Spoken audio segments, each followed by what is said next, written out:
Assalamualaikum warahmatullahi wabarakatuh. Halo semuanya, perkenalkan saya Sofura Ratna. Di sini saya bersama dengan 3 rekan saya. Perkenalkan saya Aliyah Mato Aliyah dengan NIM 24110092. Halo, nama saya Suartini dengan NIM 24110103. Saya Dea Dinda dengan NIM 24110094. Pada video pembelajaran kali ini, kami akan menjelaskan mengenai 3 metode yang telah kami pelajari pada mata kuliah metode numerik, yaitu diferensial numerik. Yang pertama dengan metode selisih mundur, yang kedua dengan metode Euler yang dimodifikasi, dan integrasi numerik dengan metode kuadratur Gauss. Sebelum membahas metode-metode tersebut, terlebih dahulu kita mengenal 2 konsep utama dalam materi ini, yaitu diferensial numerik dan integrasi numerik. Diferensial numerik merupakan metode yang digunakan untuk menghitung nilai turunan suatu fungsi secara pendekatan menggunakan data numerik atau data diskrit. Metode ini digunakan ketika turunan secara analitik sulit dihitung atau ketika fungsi hanya tersedia dalam bentuk tabel data. Sedangkan integrasi numerik merupakan metode yang digunakan untuk menghitung nilai integral secara pendekatan apabila penyelesaian secara analitik sulit atau bahkan tidak memungkinkan dilakukan. Kedua metode ini memiliki banyak manfaat, terutama dalam bidang teknik, sains, dan komputasi. Metode numerik membantu menyelesaikan berbagai permasalahan yang tidak memiliki solusi eksak serta banyak digunakan dalam proses simulasi maupun pemodelan matematika. Setelah memahami pengertian dasar mengenai diferensial numerik dan integrasi numerik, selanjutnya kita akan membahas mengenai metode pertama, yaitu metode selisih mundur. Metode selisih mundur atau backward difference merupakan salah satu metode diferensial numerik yang digunakan untuk menghitung pendekatan turunan pertama suatu fungsi. Berbeda dengan metode selisih maju yang menggunakan titik setelahnya, metode selisih mundur menggunakan nilai fungsi pada titik yang sedang dihitung dan titik sebelumnya. Oleh karena itu, metode ini sering digunakan ketika data yang tersedia hanya berasal dari titik-titik sebelumnya. Langkah penyelesaian metode ini terdiri dari 5 tahap. Pertama, menentukan fungsi yang akan diturunkan. Kedua, menentukan titik yang ingin dicari nilai turunnya. Ketiga, menentukan ukuran langkah atau nilai H. Keempat, menghitung nilai fx dan fx dikurangi H. Terakhir, seluruh nilai tersebut disubstitusikan ke dalam rumus metode selisih mundur sehingga diperoleh nilai pendekatan turunannya. Selanjutnya, kita perhatikan rumus yang digunakan pada metode selisih mundur. F aksen dari X didekati sama dengan F dari X dikurangi F dari X dikurangi H. Kemudian seluruhnya dibagi dengan H. Sekarang kita bahas arti dari setiap simbol pada rumus tersebut. Simbol F aksen dari X menunjukkan turunan pertama dari suatu fungsi. Tanda didekati sama dengan berarti nilai yang diperoleh merupakan nilai pendekatan, bukan nilai eksak. Kemudian F dari X merupakan nilai fungsi pada titik yang sedang dihitung. Sedangkan F dari X dikurangi H merupakan nilai fungsi pada titik sebelumnya. Dan yang terakhir, H merupakan ukuran langkah atau selisih antar titik yang digunakan dalam proses pendekatan. Jadi, secara sederhana, metode ini bekerja dengan menghitung selisih antara nilai fungsi pada titik sekarang dengan titik sebelumnya, kemudian hasilnya dibagi dengan ukuran langkah H. Setelah memahami rumusnya, sekarang kita akan melihat bagaimana rumus tersebut diterapkan pada sebuah contoh soal. Soalnya berbunyi, hitunglah nilai turunan fungsi fx sama dengan x pangkat 3 pada titik x sama dengan 2 menggunakan metode selisih mundur dengan ukuran langkah h sama dengan 0,1 dan h sama dengan 0,01. Kemudian tentukan juga error relatifnya. Sebelum menghitung menggunakan metode numerik, terlebih dahulu kita mencari hasil analitiknya sebagai pembanding. Turunan dari fungsi fx sama dengan x pangkat 3 adalah f aksen dari x sama dengan 3x kuadrat. Kemudian kita substitusikan nilai x sama dengan 2 sehingga diperoleh f aksen dari 2 sama dengan 3 dikalikan 2 kuadrat sama dengan 12. Nilai 12 inilah yang nantinya akan menjadi nilai acuan ketika kita menghitung error relatifnya. Setelah mengetahui hasil analitik dan memahami rumus metode selisih mundur, selanjutnya kita akan menyelesaikan contoh soal tersebut menggunakan Microsoft Excel. Pada Microsoft Excel nanti, kita akan mengikuti langkah perhitungan yang sama seperti pada rumus matematika.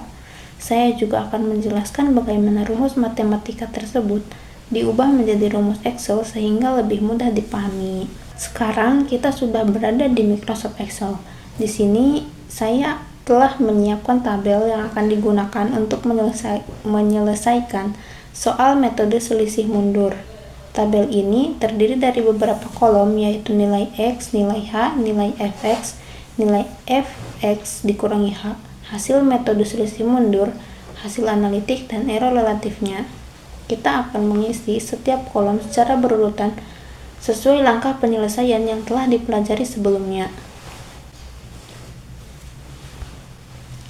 Langkah pertama, menentukan nilai X. Langkah pertama adalah memasukkan nilai X. Berdasarkan soal diketahui bahwa titik yang akan dicari adalah X sama dengan 2. Maka pada kolom X, saya memasukkan angka 2. Selanjutnya, kita memasukkan nilai H. Berdasarkan soal terdapat dua ukuran langkah, yaitu 0,1 dan 0,01.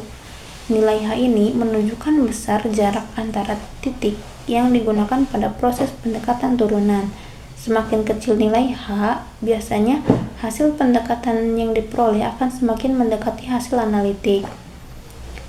Setelah nilai X dan H dimasukkan, langkah berikutnya adalah menghitung nilai Fx. Fungsi yang diberikan pada soal adalah f dari X sama dengan X pangkat 3. Karena nilai X adalah 2, maka secara manual sebenarnya dapat dihitung 2 pangkat 3 sama dengan 8. Namun karena kita menggunakan Microsoft Excel, maka perhitungannya dilakukan menggunakan rumus. Rumus Excel yang digunakan adalah sama dengan B8 pangkat 3. Cara membacanya adalah sama dengan isi sel B8 dipangkatkan 3.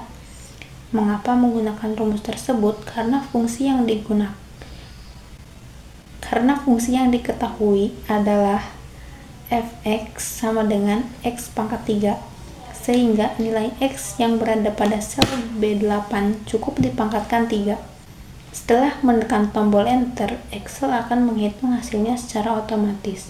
Hasil yang diperoleh adalah 8 sesuai dengan perhitungan manual. Langkah berikutnya adalah menghitung nilai X dikurangi H. Nilai ini diperlukan karena rumus metode selisih mundur menggunakan Fx dikurangi H. Rumus Excel yang digunakan adalah sama dengan bukan kurung B8 dikurangi C8 tutup kurung kemudian dipangkatkan 3. Nilai X dikurangi H terlebih dahulu, kemudian hasilnya dipangkatkan 3. Rumus ini berasal langsung dari fungsi Fx sama dengan X pangkat 3. Hanya saja variabel X diganti menjadi X dikurangi H. Setelah Enter, Excel akan menghasilkan nilai Fx dikurangi H secara otomatis. Setelah memperoleh nilai Fx dan Fx dikurangi H, sekarang kita dapat menggunakan rumus utama metode selisih mundur. F aksen dari X didekati sama dengan F dari X dikurangi F dari X dikurangi H, kemudian dibagi H. Rumus ini menunjukkan bahwa kita mengambil selisih nilai fungsi pada titik sekarang dengan titik sebelumnya, kemudian membaginya dengan ukuran langkah H. Di Excel, rumus tersebut dituliskan menjadi sama dengan buka kurung D8 dikurangi E8 tutup kurung dibagi C8. Nilai Fx yang berada pada sel D8 dikurangi nilai Fx dikurangi H pada sel E8, kemudian hasilnya dibagi dengan nilai H pada sel C8. Mengapa rumusnya seperti ini? Karena pada rumus matematika terdapat Fx dikurangi Fx dikurangi H, kemudian seluruh hasilnya dibagi H. Jadi rumus Excel dibuat mengikuti bentuk rumus matematikanya. Setelah Enter, Excel akan langsung menghasilkan nilai pendekatan turunan menggunakan metode selisih mundur. Selanjutnya kita memasukkan hasil analitik yang telah dihitung sebelumnya. Dari perhitungan manual diketahui bahwa f aksen dari 2 sama dengan 12. Nilai 12 ini nantinya digunakan sebagai pembanding untuk mengetahui tingkat ketelitian metode numerik. Langkah terakhir adalah menghitung error relatif. Error relatif digunakan untuk mengetahui seberapa dekat hasil pendekatan terhadap hasil analitik. Nilai absolut hasil analitik dikurangi hasil numerik dibagi hasil analitik kemudian dikalikan 100%. Nilai absolut digunakan agar hasil error selalu bernilai positif. Pada Microsoft Excel, rumus tersebut dituliskan menjadi sama dengan F buka kurung G8 dikurangi F8 dibagi G8 tutup kurung kemudian dikalikan 100. Hal ini menunjukkan bahwa semakin kecil ukuran langkah yang digunakan, maka hasil pendekatan metode selisih mundur akan semakin akurat. Selanjutnya, kita akan membahas rumus-rumus yang digunakan dalam metode Euler yang telah dimodifikasi. Metode Euler yang dimodifikasi merupakan salah satu metode numerik yang digunakan untuk menyelesaikan persamaan diferensial biasa atau sering disingkat PDB. Metode ini merupakan pengembangan dari metode Euler biasa, perbedaannya terletak pada proses penghitungan gradien. Jika metode Euler biasa hanya menggunakan satu gradien, maka metode Euler yang dimodifikasi menggunakan dua gradien, yaitu gradien pada titik awal dan gradien pada hasil prediksi. Oleh karena itu, metode ini mampu menghasilkan pendekatan yang lebih akurat dibandingkan metode Euler biasa. Metode ini juga dikenal dengan nama metode Hahn. Selanjutnya, kita akan membahas rumus-rumus yang digunakan dalam metode Euler yang dimodifikasi. Secara umum, terdapat 5 langkah dalam metode Euler yang dimodifikasi. Langkah pertama adalah merupakan fungsi diferensial yang akan diselesaikan. Pada langkah kedua yaitu menghitung gradien pertama menggunakan kondisi awal. Lalu yang ketiga yaitu menghitung nilai prediksi menggunakan rumus Euler. Langkah keempat, menghitung gradien kedua berdasarkan hasil prediksi. Dan langkah yang terakhir yaitu menghitung nilai koreksi sehingga diperoleh hasil akhir yang lebih akurat. Selanjutnya kita masuk ke contoh soal. Pada contoh ini kita akan menghitung nilai pendekatan secara bertahap menggunakan rumus prediksi dan rumus koreksi. Langkah pertama adalah memasukkan seluruh data yang diketahui pada soal. Data tersebut meliputi nilai awal yaitu X0, nilai awal Y0, ukuran langkah H, serta fungsi diferensial yang akan digunakan. Nilai-nilai ini nantinya akan menjadi dasar proses perhitungan menggunakan metode Euler yang dimodifikasi. Lalu setelah data diketahui dimasukkan, langkah berikutnya adalah menghitung gradien pertama. Gradien pertama diperoleh dengan mensubstitusikan nilai X0 dan Y0 ke dalam fungsi diferensial yang diberikan pada soal. F dalam kurung XY sama dengan X tambah Y.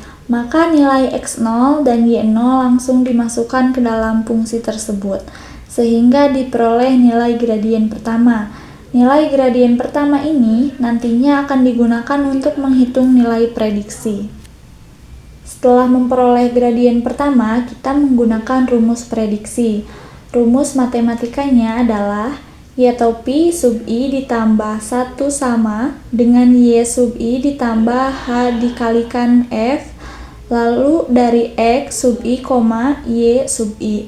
Rumus ini berarti kita mengambil nilai Y yang diketahui, kemudian ditambahkan hasil perkalian antara ukuran langkah H dengan gradien pertama. Hasil yang diperoleh disebut nilai prediksi, karena hasil merupakan perkiraan awal sebelum dilakukan koreksi. Di Microsoft Excel, rumus prediksi dituliskan dengan menyesuaikan posisi sel masing-masing, misalnya nilai Y berada pada satu sel, nilai H berada pada sel lain. yang gradien pertama berada pada kolom berikut, maka Excel akan menjumlahkan nilai Y dengan hasil perkalian H dan gradien pertama.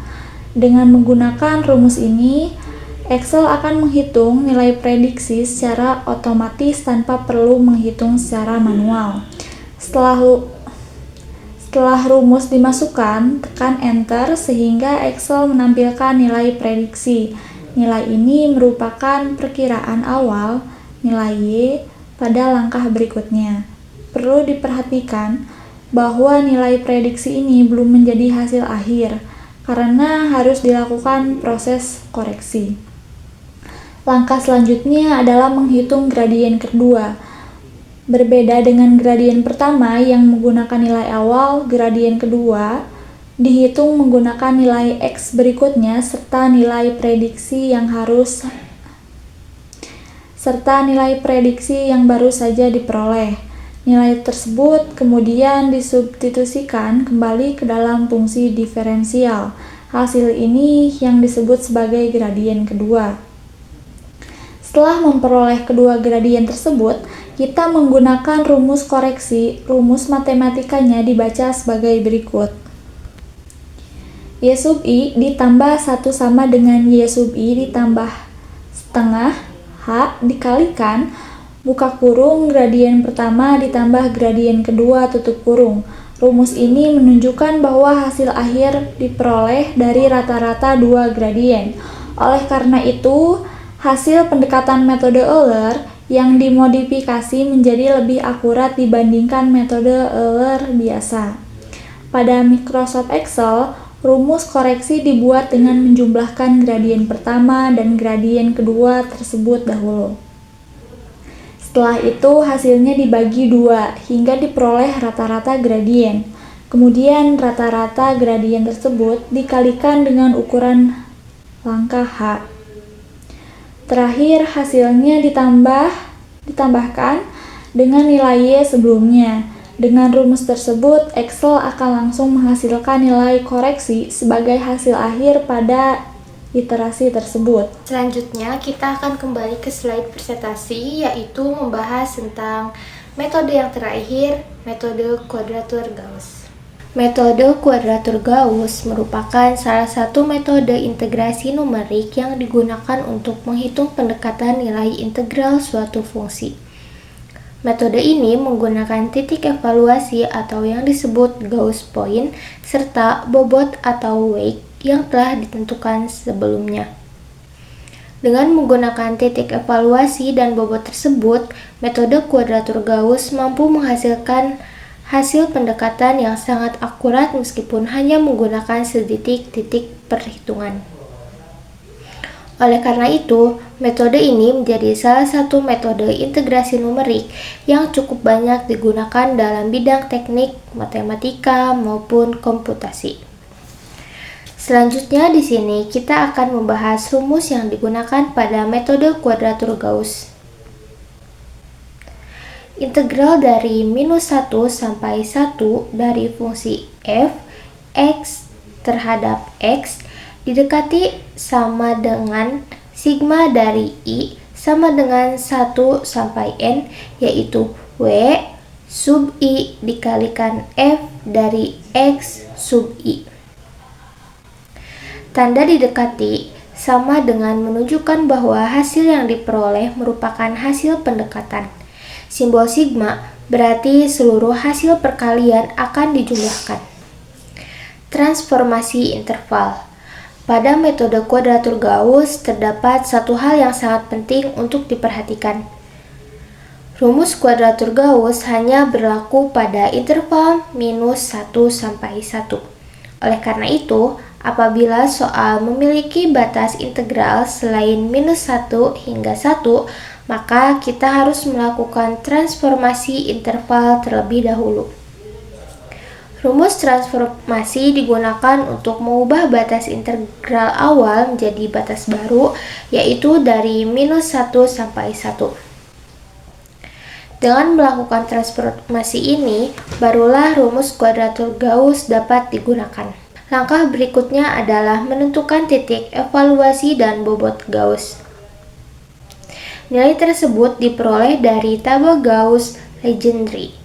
Pemilihan titik dan bobot bergantung pada orde yang digunakan pada soal. Semakin tinggi orde yang digunakan, biasanya hasil pendekatan yang diperoleh juga akan semakin akurat. Selanjutnya kita masuk ke contoh soal. Soalnya berbunyi sebagai berikut. Hitung nilai integral menggunakan metode kuadratur Gauss. Diketahui fungsi f(x) sama dengan logaritma natural dari x dengan batas integral a sama dengan 1 dan b sama dengan 3. Langkah pertama yang harus dilakukan adalah melakukan transformasi interval. Langkah pertama adalah memasukkan fungsi yang akan dihitung beserta batas integralnya. Pada soal diketahui bahwa fungsi yang digunakan adalah f(x) sama dengan ln kali x dengan batas bawah a sama dengan 1 dan batas atas b sama dengan 3. Selanjutnya, kita melakukan transformasi interval. Transformasi ini bertujuan mengubah batas integral awal menjadi interval minus 1 sampai 1. Proses ini sangat penting karena rumus kuadratur Gauss hanya dapat digunakan pada interval tersebut. Setelah transformasi selesai, kita menentukan titik evaluasi atau Gauss point sesuai orde yang digunakan. Nah, nilai titik evaluasi ini digunakan dari tabel Gauss-Legendre yang telah tersedia pada slide sebelumnya. Selanjutnya, kita memasukkan bobot atau weight. Nah, bobot ini juga diperoleh dari tabel Gauss-Legendre. Setiap titik evaluasi memiliki bobot yang berbeda sesuai dengan ordenya. Nah, setelah titik evaluasi dan bobot dimasukkan, kita menghitung nilai fungsi pada setiap titik hasil transformasi. Karena fungsi yang digunakan adalah ln kali x, maka Excel akan menghitung nilai logaritma natural untuk setiap titik tersebut. Langkah berikutnya adalah mengalihkan setiap nilai fungsi dengan bobot Gauss yang sesuai. Perkalian ini dilakukan satu persatu untuk setiap titik evaluasi. Nah, setelah seluruh hasil perkalian diperoleh, langkah berikutnya adalah menjumlahkan semuanya. Hasil penjumlahan tersebut kemudian dikalikan dengan faktor transformasi. Dari proses tersebut akan diperoleh hasil pendekatan nilai integral menggunakan metode kuadratur Gauss. Dari hasil perhitungan yang diperoleh dapat dilihat bahwa metode kuadratur Gauss mampu menghasilkan pendekatan nilai integral yang sangat baik. Nah, hal ini disebabkan karena metode ini menggunakan titik evaluasi dan bobot yang telah dipilih secara optimal sehingga tingkat ketelitiannya cukup tinggi. Demikian video pembelajaran mengenai metode selisih mundur, metode Euler yang dimodifikasi, serta metode kuadratur Gauss beserta implementasinya menggunakan Microsoft Excel. Semoga penjelasan yang telah kami sampaikan dapat membantu teman-teman memahami konsep dasar, langkah penyelesaian, serta cara penerapan ketiga metode tersebut dalam menyelesaikan permasalahan dalam metode numerik. Terima kasih atas perhatian teman-teman semuanya. Sampai jumpa. Wassalamualaikum warahmatullahi wabarakatuh.